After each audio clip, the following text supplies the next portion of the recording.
Welcome to Change and Triumph. We are here with the amazing Brad Warren, who's got a wonderful story to tell about his journey. And his journey is something that I think I haven't heard often, but I have heard it from the greats, where you spend your entire 40 years as a business coach and corporate trainer. And then at 67, you decide to sell real estate? Yeah. Yes. So, what was the biggest misconception you had about reinventing yourself after an entire career, and how did overcoming it shape your trajectory? I mean, tell us a little bit how that happened. Well, I guess the biggest thing today for me was my age, because at that time I was 67 years old. I had been doing speaking and training and business coaching for, 40 something years. And I just was like, am I too old to switch careers and try this? And as it turned out, the answer was no, I wasn't too old. I think it was Mark Twain or Samuel Clemens, but most of us know him as Mark Twain, said, do the thing you fear, and the death of fear is certain. And so Wow. I just confronted the fear. I said, okay, I'm just going to do it. Fortunately, I was also supported by my wife. So that's very helpful to have a good support system when you're making any kind of pivot, any kind of change. You want to make sure that you've done your due diligence, that you at least know something about what you're getting into, quite a bit about land banking, because I had been investing for several years at that point. Got my first property in 2012 and switched in 2018. So 6 years I was buying land and I was referring my friends and I was going down and looking at the land. So I was well versed in land banking from a buyer side, from an investor side. It was just a matter of now I'm going to be on the selling side. And I had quite a bit of experience from coaching and training. Yeah, I was teaching sales courses and things like that. So I just said, okay, now I'll sell dirt. Of So that's kind of course. how that happened. Well, in 2011, when you were 67, I know there's a story in there about your wife, and this is how it all happened in 2011. What Yes. happened exactly in 2011? Well, in 2011, I was actually 60. This was prior to Wow. switching to being a land banker. This was how did I Okay. even get involved in buying dirt in the first place? So Yes. I do a quarterly net worth statement. I've been doing it since May of 1989, and I did one March, excuse me, Jennifer. At the end of March of 1989, we were going to get married that year, so I started doing a net worth statement to see how we were doing. And on December 31st of 2011, I was about to turn 61 in January, so it was just before my 61st birthday. I realized I could not retire. My wife Wow. could retire. She had worked for Oracle, had done very well with her K, and she had enough money to retire. Together with my meager retirement funds and her big giant fund, we could retire together. But if I was a single guy at that point, I could not retire. And retirement was a few years away, 4 or 5 years away. I'd be 65, 66, could start getting Social Security. That would help. But it Right. wasn't going to be enough to maintain the lifestyle that I wanted. So I Of called my course. land banker, to Marcella Silva. She was in a networking group with me. She was working for the company that I now work for. She came to the house with her laptop in January, right around my birthday, actually, in January of 12, and did her presentation. My wife walked out, said, sorry, it's dirt. I don't understand it. I like my 401k, a 7 to 10 year time horizon to sell the land. Nope, not for me. She Wow. left. I turned to Marcella and said, okay, well, this is for me because I understand it. It's going to be bigger returns, but I'm trading off a little bit of time and get me a property. 2 months later, I closed on my first. A year later, my second. A year later, after that, my third. And then finally, my wife comes with me to hear Marcella do a presentation at a hotel. And I said, why are you Okay. coming? You already know, you've heard the presentation. She says, well, I've been watching you for 3 years now, and you seem to be pretty excited about this dirt. You even have Hmm. little baggies filled with the dirt from the land that you own. You went down to Southern California, you put it in the baggies, you labeled it, you brought it home. And maybe I missed something, but I'm not going to buy. The whole way in the car today, she's gone, I'm not going to, like you, like somebody once said something about timeshares. Oh, yeah, we're not going to buy. We'll just go listen to the presentation. Not going to Right. buy. We go, we listen to Marcella, and at the end, guess what? My wife buys. She pulls out her Of course. checkbook, which I didn't even know she had with her. We had gym bags in the car. We were going to go to the gym right after the presentation, but she said, "No, I want Right. to stay to the end and hear about the land." She bought 2 out of the 4 properties. And the whole way home in the Wow. car, I'm going, "I thought you weren't going to buy. I thought you weren't going to buy." She Hmm. says, "Shut up and drive." I get it now. I understand. So that was properties number 4 and 5. We now own 13 properties, and Wow. I'm now working for the company. So, a lot of change in our life, all having to do with dirt. So you have exited, so that was 2012. Your time horizon averages 7 to 10 years. Did it actually work out the way you expected in the cycles that you expected Not yet. To be honest with you, since we have 2011? since 2012, it's now 13 Okay. years. We Oh, say right. to people 7 to 10 on average. It could happen sooner, it could happen later. I had one of my Yes. clients after 4.5 years, she had bought a $750,000 property and sold it for 2 million. Oh, Plus, one of Marcella's clients bought 10 acres for 150,000. 6 months later, got an offer for 300,000, turned it down. By the way, we offer free negotiation coaching. So Marcella was okay. coaching this lady that owned the property to help her get the maximum amount. We aim for 3 to 7x. Okay. Well, she was at 2x. No, it's not. We can't give advice, financial advice. So we didn't tell her don't sell. Right. We just said that's Right. not a reasonable price right now. Next offer Got was it. 500. We said, okay, Mhm. you're at 3x. We can't really coach you anymore. We can't give you advice, but that's fair market value. That's what we told her. She turned it down. Right.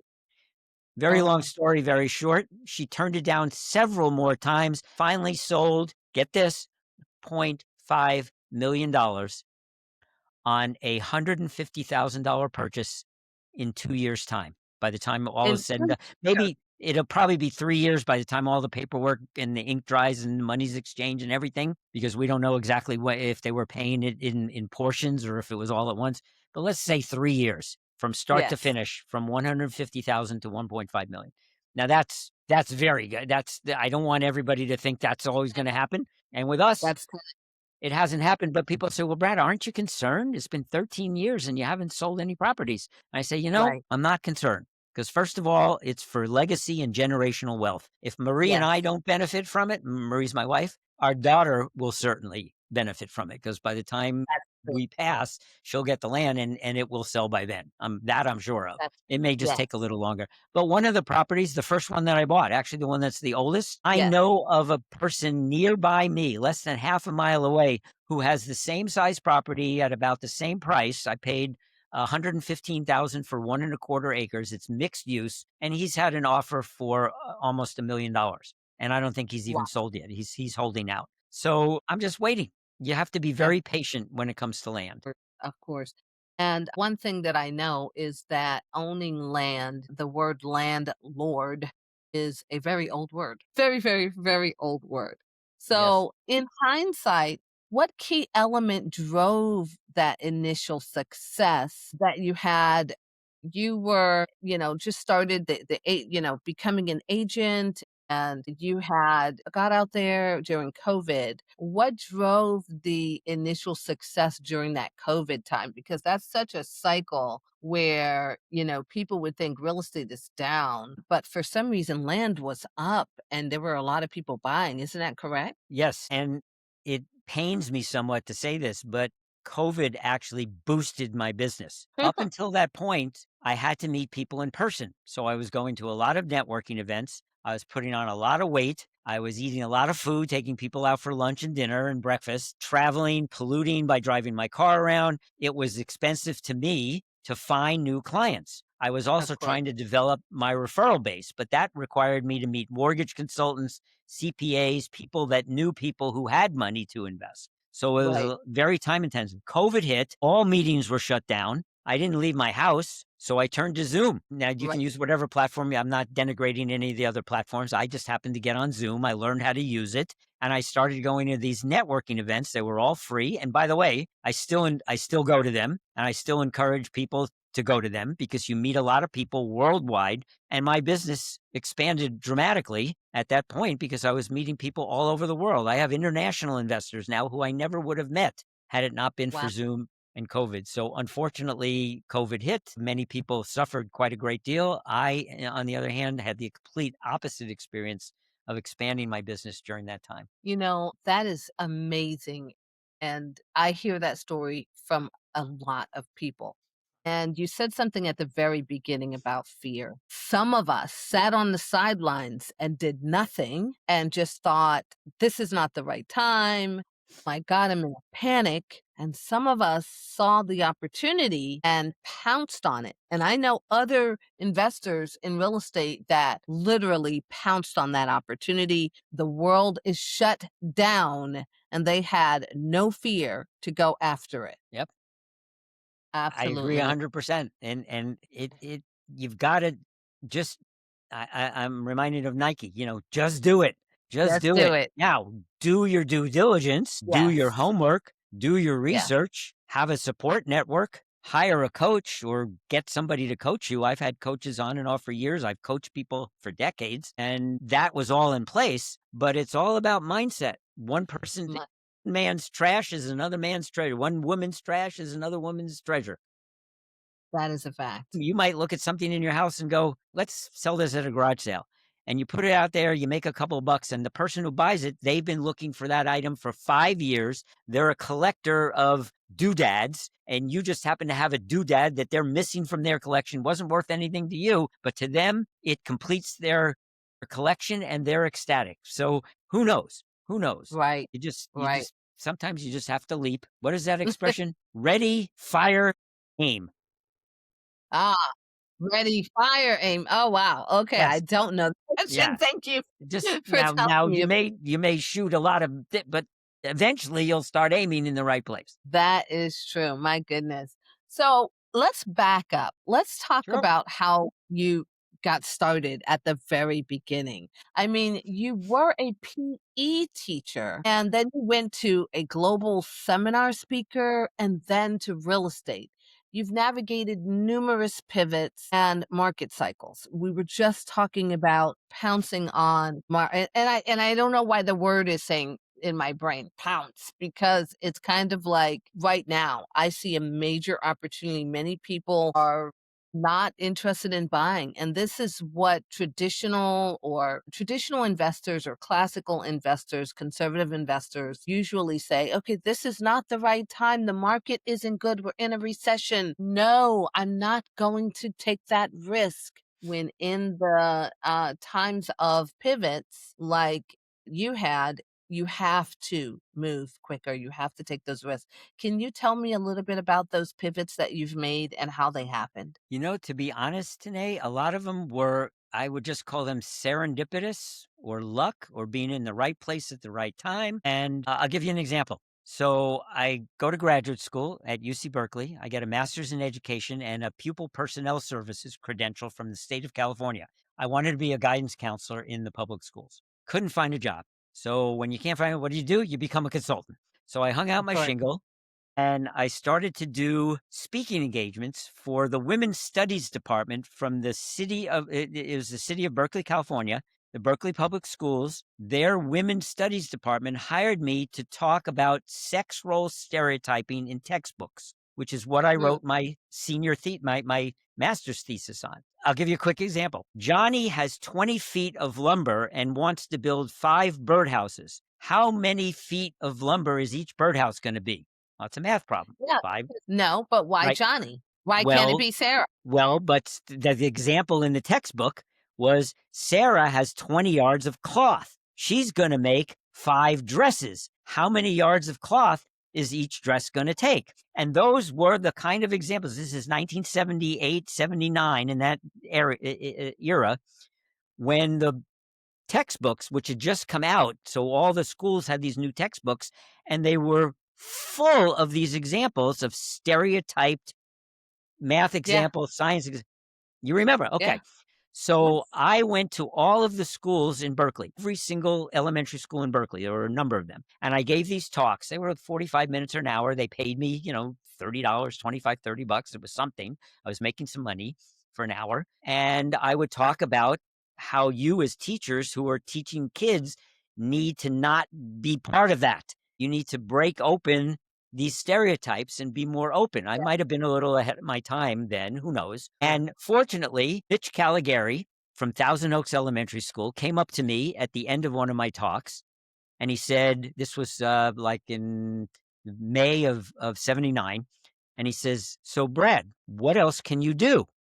And I asked Mm, my first good consulting question. I said, "What do you need done?" right, And he looked at me and he said, "That's a great question. Well, we're having a lot of violence on the playground." I said, "Wait a minute. This is a kindergarten to third grade, violence on the play." He says, "Yeah, the black kids would fight with the black kids, the whites with the whites, and the Hispanics with the Hispanics. It wasn't interracial, it was right, intra.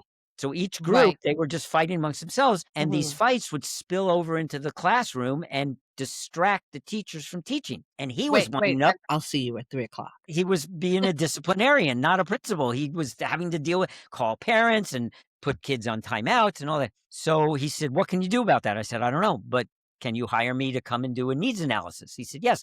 He found Emergency School Aid Act. I still remember the acronym, ESAW money. Emergency School Aid Act money was money from the federal government for desegregation purposes. So they Mm, hired me to do a needs analysis. I interviewed every teacher, the psychologist, the librarian, the custodian, the principal, all the staff, and any parent that walked in the door, who wrote up about, I think it was a 4-page report on a typewriter with correcto tape. That's how long ago this was.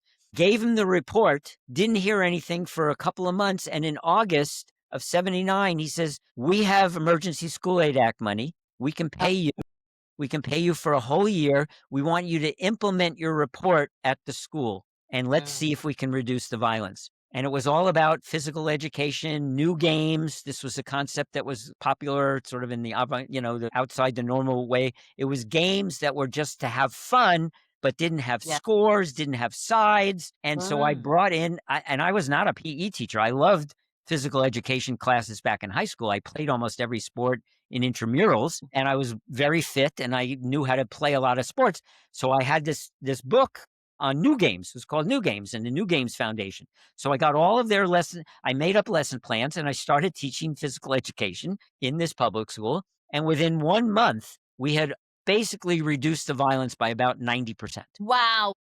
to the point where there were almost no more fights because I had the kids so busy playing sports during their morning break and the lunch, lunch recess. And I was doing 1 hour, 45 minutes per week. Every class got one 45-minute PE period, which was actually mandated by the state, which they were not meeting. So now I was I meeting the state mandate. And all of a sudden, the violence goes down. Other schools start calling up saying, "What are you doing there, Mitch? How come there's no more fights?" He says, "Oh, we Oh, got this wow. PE teacher." So they started to have me come to their school to teach them the games that I was using so they could use them. Then I became an adjunct professor. I was called an Wow. adjunct faculty member at 3 of the local colleges, and I taught Okay. a full day class on new games and nonviolent sports to reduce violence in the schools. And that was my first opportunity. This was probably like 1981, 82, to be a trainer. And I was Yeah. making more money in one day than I was in the whole week of teaching the sports. Because, by the Right. way, the school hired me year after year after year. I worked there for Wow. almost 10 years, and we had Right. to raise money to pay my salary because the ESOL money ran out. But anyway, Oh, I started my training career. So who knows? This one question that he asked me, "What yeah. else can you do?" And me saying, "What do you need done?" led to the PE, which led to me being a trainer, which eventually led to me working for a mediator because I was very much into mediation and resolving conflicts, Of and a course. clinical psychologist. He was a coach who wanted to get into the corporate world. So the two of them hired me. And for about 6 years, I worked for them, marketing them to the corporate world. And that I led to see. a career at Fred Pryor seminars. For 6 years, I was an international trainer traveling around the world teaching seminars. And that led to 6 years at Keller Williams as one of their coaches on their coaching team. So how these things happen today, I don't know, but I'd say a lot of it was just luck and me saying, "Yes, get on the court. Don't sit there in the stands and watch. Get on the court. Play You ball." know, what's interesting is back in the early '80s, we didn't have these terms called ADHD or anxiety or any of those. Nope. Like you mentioned, kids just fought, and then as long as you could keep them busy in Yeah. PE class, and Right. game, then, you get the nervous energy out because children are supposed to play and have fun That's and jump and breathe air. exactly. Exactly. Exactly. My goodness. So, what mindset has consistently showed you how to transform disruption into opportunity? Because that's what you've done. Wow, what a great question. When it comes to mindset, I've been very fortunate. I've taken a lot of classes. I've seen Tony Robbins, Brian Tracy, Wayne Dyer, you name them, Roger Dawson for negotiation skills. I was listening Wow. to audio tapes. It wasn't CDs yet. Audio tapes That's as right. part of my Fred Pryor Right. training. We had to study these guys. We were selling their stuff at the back of the room. It's called back of the Hmm. room sales. And so we would Yes. weave them into the stories that we would tell and use examples. So I had to study all that stuff. So I took a speed reading course from Fred Pryor seminars. I actually was a participant, took the speed reading course because they'd give us these manuals to train. They were 300 pages long, and we had to learn all that material before we could go on stage to teach it. So I had to do that That's fast. So I was right. getting incredible Harv Eker with peak potentials. I did Harbeck. almost every course. I did the S training. I did Landmark. Mm, I've spent tens of thousands. I don't think it's hundreds of thousands, but tens of thousands of dollars on courses to help me work with the 6 inches between my two ears, because that's the yes. most important real estate in the world. Isn't it?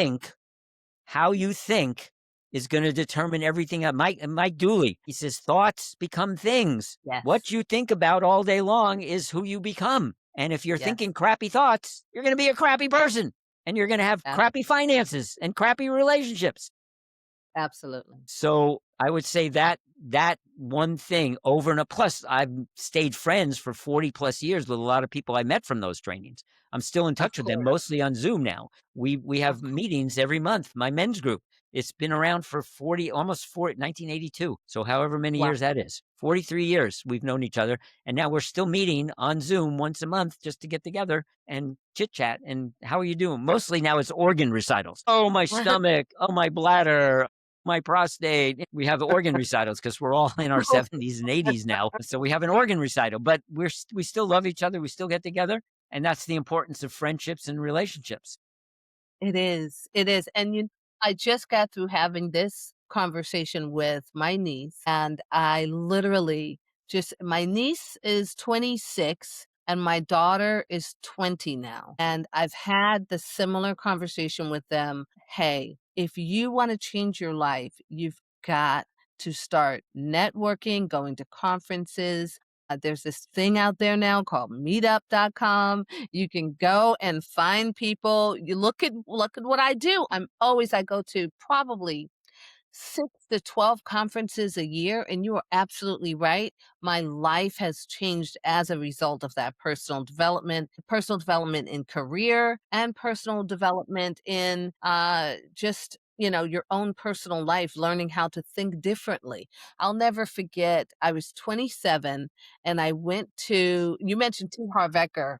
He changed my life, definitely. Secrets of a Yep. Millionaire Mind. Right. I Yep.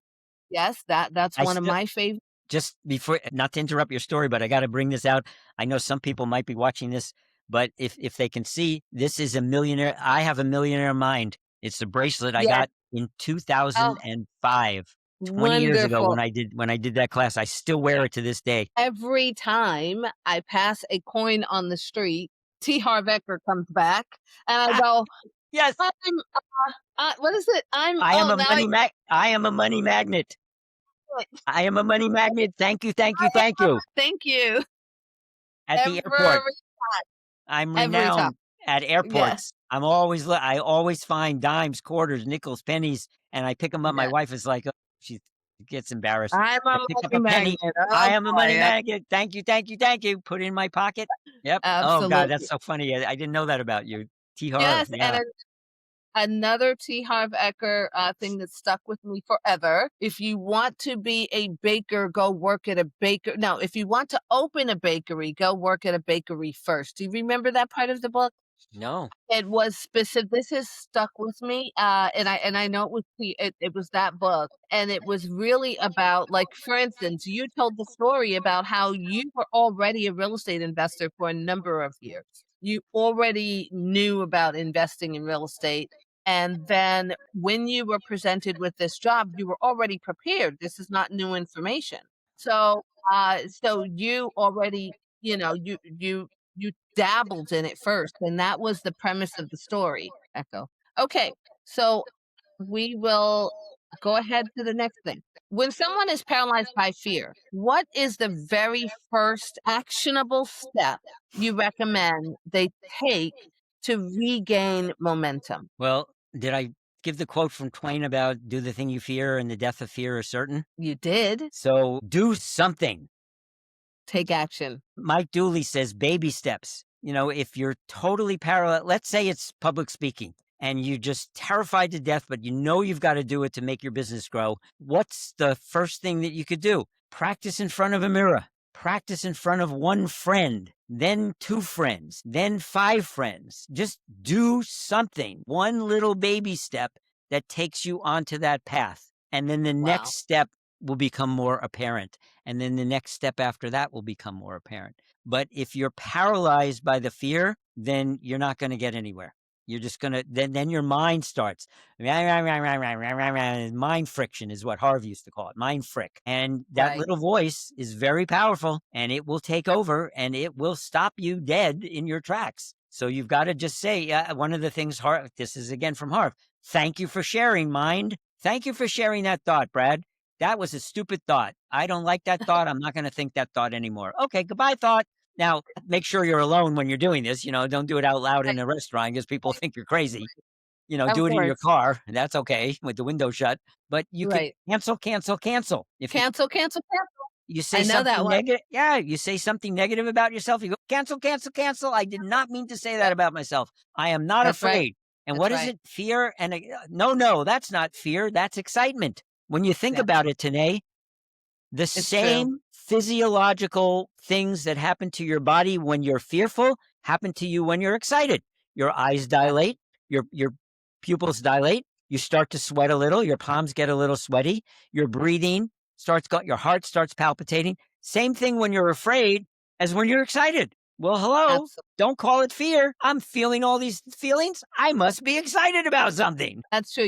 I read somewhere or saw it on TV where someone that nervous energy you get in fear, take that and like you're saying, just make that your sign that you have to move forward, not the sign not Yes. to move forward. Excellent. Yeah. Excellent. Totally agree. So I I see you love personal development and you even contributed a chapter on time management alongside Stephen Covey and Ken Blanchard. That's amazing in the free Blueprint for Success ebook. Is that right? I think I have it as an ebook. I still have some hard copies. If any of your listeners are interested in getting one, let me know. But yeah, I wrote that chapter. And here's another example. That chapter, I then was challenged by my coach to take that 20-page, 22-page chapter, and I turned it into a Yes. book. And I wrote a Perfect. full book called Just Sold: Beautiful. The Real Estate Professional's Guide to Selling More in Less Time. And it's all about, I don't even call it time management because I realized today you can't manage time. That's There's no way true. to manage time by itself. If I said today, here's 20 minutes, please manage it. You can't manage it. But what you do, here's what I say: what you manage are promises and commitments that you make to yourself or another Mm, to do something, to take some activity within the time frame. So if I said, here, manage this 20 minutes, you can't manage the time, but you say, okay, for 5 minutes, we're going to do introductions. For 5 minutes after that, we're going to spotlight one person. And then the remaining 10 minutes is for Q&A.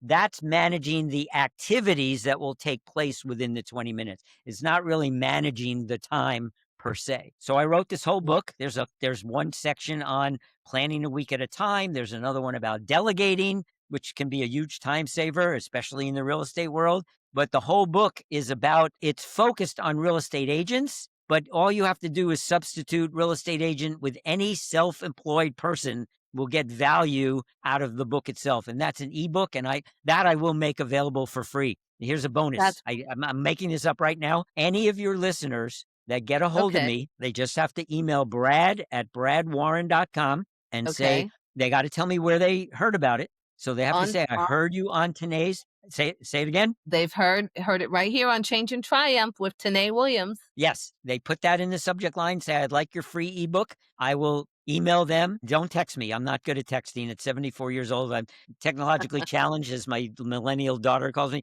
So just email brad@bradwarren.com. Tell me where you heard about it and say you want the free ebook called Just Sold. That's all you got to put, and I'll send you a free book. And that book by itself, I declare, can make a huge difference if you're a self-employed person. Doesn't work quite as well if you have a boss who manages you and tells you what to do and all that. It's more for self-employed people who have more control over their time and their day and their schedule. But there's a Okay. lot of really good stuff in there. If I do, I'm sort of biased, and I think I wrote a really good book. So Of course you wrote a really good book. I can't wait to read it myself. So, you're also a certified one thing trainer.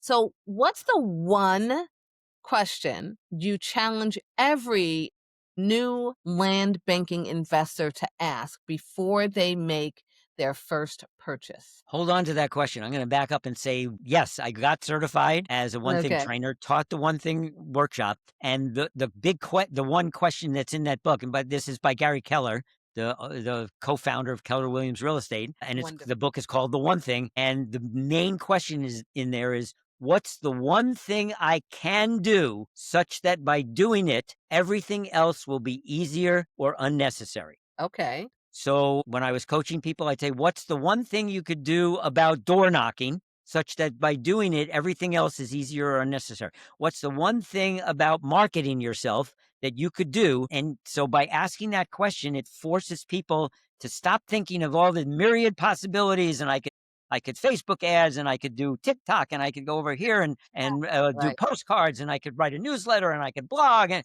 no, no. What's the The one one thing. thing that you could do such that doing it would make everything else easier or unnecessary? And that helped so many of my clients. Mhm. In the world of real estate, I don't ask that question. So I'm not coaching really anymore, even though I sort of semi coach people because that's just who I am. I'm a coach for life. But when it comes to investing of any kind, whether it's land, multifamily, like what you do, single family residence, and then renting it out, buying, do your due diligence. The Yes. biggest mistake I've made in real estate, and where I've lost most of my money when I've lost money, is by Okay. not doing my due diligence, not That's important. researching, not looking into the trends. What's happening worldwide? What's happening in this country? What's happening in my own community? Where are people moving? Where are the renters going? You don't want to buy an apartment building in an area where people are leaving town. You're going to have Yeah. vacancies, and you ain't going to make any money. You're not going to have cash flow. And then you're going to go Right. bankrupt, or something like that. Maybe not that I've serious. gone through trial and error myself. I mean, I learned the difference between landlord-friendly states and not so landlord-friendly Not so states. friendly, right? I've learned that there's something called a 20-year plan, and so that 20-year plan, every city planner has. So, I wonder, in your journey, is that something when you're looking in the path of development that is part of due diligence? You hit the nail on the head. The reason I liked the company that I'm now with so much is because they do the due diligence. I don't have Mhm. to do it. They have an Nice. it's called Research and Acquisition Department. It's a whole Okay. staff of people. And all they're doing right now while you and I are recording this podcast, all they're doing now is looking at land in the area where we invest, which is in Southern California within a 60-mile radius of downtown LA. We're not in Oh. any other state or any other place, 60 miles of downtown LA. And all they do is look at dirt all day long to try to Hmm. figure out, where is the path of growth going. We want to buy Mm. land that's in that path. And they do it Right. by a number of ways, one of which is the general plan. They Right. read the entire general plan. They go to the city council meetings when they make Right. amendments to the general plan. If they're switching direction, or if they're rezoning an area from commercial to mixed use, hell yeah, you want to get some of that land before it's mixed use, because the price is going to go way up when it's mixed use land compared to Got it. commercial or even residential or whatever. So follow the money, follow the development. One concrete people say, well, Brad, give me a more specific example. So one of the things our company found out was that the city of Lancaster and Palmdale put $180 million into widening the off ramps on 5 of the exits off of Highway 14. Now you got to ask Okay. yourself, why are they doing that? Hmm. Why is the city spending its own money to widen the off ramps? Well, duh. There They're going needs to m build stuff at those off ramps at those exits. They're going to put gas stations on the 4 corners with a mini mart. Oh, and what'll be next to that? Maybe some commercial development and then some residential development a little further. So we start looking right around those 5 exits to see what land we can scoop up before everybody else gets there. That's following the money. That's interesting, but I would be concerned about eminent domain if you bought right next to the freeway, because the city, do they still do that? Take the property like they because from what I understand, there's a such thing called eminent domain where the city or state can say, "Hey, this is ours," and they don't have to pay for it It because we need happens to buy land. very infrequently. It's Mm, never happened in Lancaster and Palmdale. Just to back up, so one of the things we have something called the 10 growth factors. There's 10 growth okay, factors happening in the Lancaster Palmdale area in Southern California that we believe are contributing to gigantic economic growth. One of those okay. 10, business friendly city government. If you have a Mm, city government that's not business friendly, in other words, high taxes, yes, eminent domain where they're stealing land. You think any right, developer in their right mind is going to want to buy land in that city if they know the city can come in and say, "We like your land. We need it for this project. We're taking it, and we're not going to pay you a penny, or we're going to pay you. yeah. I think you have to pay fair market value, which of course they're going to make a lowball offer on. So no, Oh, right. you want to find a Anytime place you see the best value of land, it's always not what it actually the market value, exactly. usually. Yeah, Usually starts very low. So you yeah. want business friendly city government as one of the 10 growth factors. And right now, where we invest, all 10 are happening at the same time. I can't go into all 10 of them, but that's you just triggered in my mind that one thought. Follow the money, do your due diligence. In the case of us, we do the due diligence for our investors. And so when they buy, they are reasonably assured. I can't use the word guaranteed. That's not allowed in the real estate world. It's to say guaranteed, but they are No, such reasonably assured that this land is in the path of growth. We give them a lot of evidence to prove that. And so they're much more confident that, yes, eventually this land is going to increase in value and will be sold to a developer who needs it to build a big project. we're recording this episode of Change and Triumph to spotlight journeys of transformation. And the one thing I hear you talking about in this area where you sell land and you're excited about it, we heard earlier that it's been 13 years. And even though you have this confidence today, you're still on this journey. 13, your idea of 7 to 10 years, it was an okay hold for 7 to 10 years, and now you're at 13 years and you go, "You know what? It's a legacy play no matter what." You still have your wife's retirement. So your initial thought 10 years, 13 years ago was this is not enough on my wife's salary. But you now are selling land. So you're still retiring. You're still retirement isn't even a part of your vocabulary. I noticed. It's Yeah, like I don't know what that word means. I don't even know why they ever we're not in the time where our parents had this idea of retirement, sit on the beach, retire with your pension.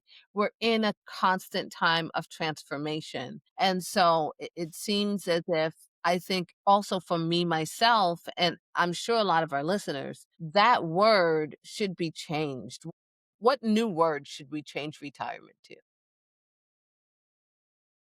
Life in your elder years, fun and vacations. I mean, just to back up for a second though, Tanae, you made a good point about making sure. Well, the point that I want to make after I heard what you said is yes, I was counting on the land in that 7 to 10 years. I was hoping that there would be Yes. some sales out of some of those properties, and it hasn't happened.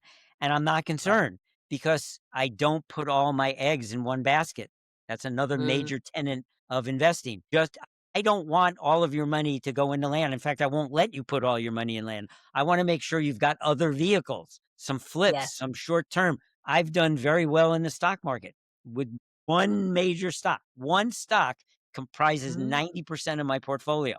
My wife, Wow. my wife, and big chunk. I'm not going to go into the I'm pretty numbers. well, you know what? I wouldn't be surprised if it wasn't Qualcomm, if you bought Qualcomm early. Well, it was Nvidia. NVIDIA was an amazing play. You know I what? bought it. I was on that play and I sold it. If I sold it, I wanna kick myself. I But I bought 50. I bought 50 shares at $21 several years ago. When it congratulate split, it went up to like 400, and then it split 4 for 1. So yes, now the price dropped to $100, but now I had 200 shares. It split again 10 to 1. yes. I own Nice. 2,000 shares, and currently today it's around 170. So do the math. That's one stock. I got very, very, very lucky on that. I have others, but that one. And my wife, who again, she was the turtle. I'm the hare. I like to, jumping all around, hippity hop to thing. And but she was slow and steady wins the race. So she kept buying Oracle stock at a discount through the Of employee course. stock ownership program. By the way, anybody that is an employee that's listening to this, if you've got a 401k, max it out. Get all that free money from your employer. Every Definite. single penny you can into your 401k and let it gradually grow over time. As long as you've got 20, 30, 40 years, it will if you make some good investments. My wife has an MBA in finance, so she did her own investing, didn't let and did very well. And that stock, I don't want to tell you how much that stock's worth. Let's just say between hers and mine, we're like over $1 million between just those two. You're Now, you're it's all okay. on You're okay. paper. We haven't sold it yet, but if we need money, we sell some of that. So we don't need to sell the land. That's why I'm not concerned. If it's another 10 years, it's another 10 years, but it's going to sell at some point. We'll make very good money. And if we don't spend it all, which we're going to plan on doing, but if we don't spend it all, our daughter will get a big, big chunk of it. We That's don't tell her how wonderful. much because we don't want her to be an entitled Gen Xer. We want her out working and earning her own way, but she knows that we have quite a bit of investments and it's diversified. We have very conservative I bonds, I savings, Series I savings bonds from the United States Yes, government. We bought them at yes. 10%. We got them and they were Wow. very high, like at 10%. So we'll double our Yes, money in what, 7 years? It'll take yes.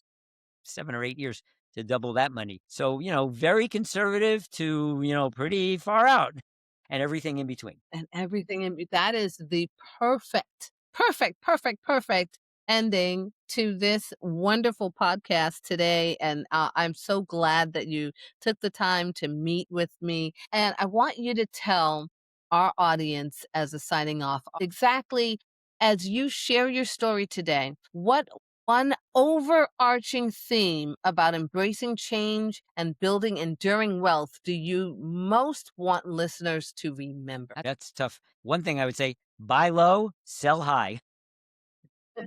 Kind of any kind of investing. Pretty much everything we've been talking about today, due diligence, having a good supportive network, getting over your fear. When I took these steps, it doesn't mean I wasn't afraid. I was still afraid, but I didn't let Absolutely. that paralyze me. I used Right. it to actually fuel me to get into action. So just get out there, people. It is a changing world. It's changing faster and fast. The speed of change has sped up. So things are Yes. happening. Who would have known, 5 years, look at telephones, look at the phones that we had just 5 years ago.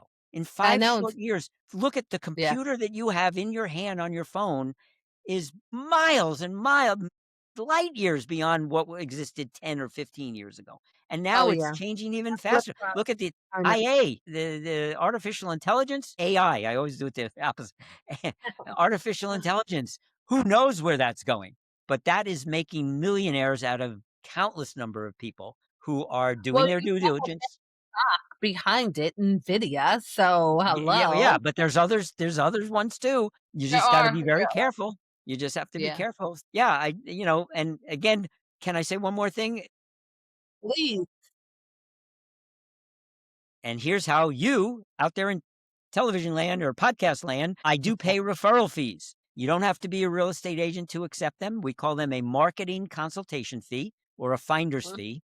And it's if you send an investor to me, you can earn a referral fee. So please, if you want to get a hold of me and find out more about that, just brad@bradwarren.com. I'll send you the free ebook, but you can also find out about my referral program. And that way you can make a little money and then use that money to go invest. Awesome. You know what? We will have all of that information in the show notes, all of your social media, your website. We took a look at a wonderful webinar that you also provide. So all of those links will be in the show notes. And I think that the one thing you told us is to diversify. That's Absolutely. it. Because you had one plan that didn't work, you did another plan that didn't. And then Uh, and somehow one of those things popped, and you didn't know which one it was. No one knows that NVIDIA was going to split all of those times. No one knows which exact land, no matter how much you studied and did due diligence, which exact thing is going to, pop off. And you don't put all your eggs in one basket, and you move with the times. You pivot when you have to pivot. Eat yes. that fear, and I think that's what we learned today. Thank you so much, Brad. Oh, my pleasure. Thank you so much. And good luck to all of your listeners out there. And good luck to you as well. It's been an absolute pleasure. Awesome.